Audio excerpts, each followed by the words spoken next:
What happens if I try pour all of this into this?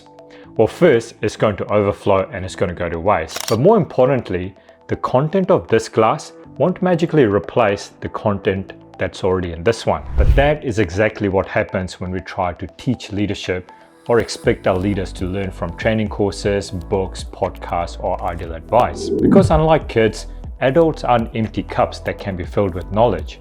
Our brain is already full of content through our lived experience, our values, beliefs, and strong opinions of what we think is right and wrong and what good and bad leadership looks like.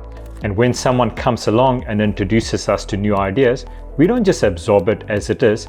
Instead, we compare it and contrast it with what we already know, and based on that, either reject the ideas or sometimes we'll reshape it into something that means something to us but might not be what the original intent was. And that's why most leadership courses and initiatives fail to have any real lasting change. But as professional coaches, not only do we help leaders understand a new approach, but we also help them make sense of it in their own context and their own words, exploring how it fits with their existing experience, personality, and most importantly, what might they need to unlearn to become a better version of themselves. So the next time you're trying to help one of your leaders grow, rather than throwing more advice at them, try instead to understand how they see leadership and what is it that they might need to unlearn to take them to the next level.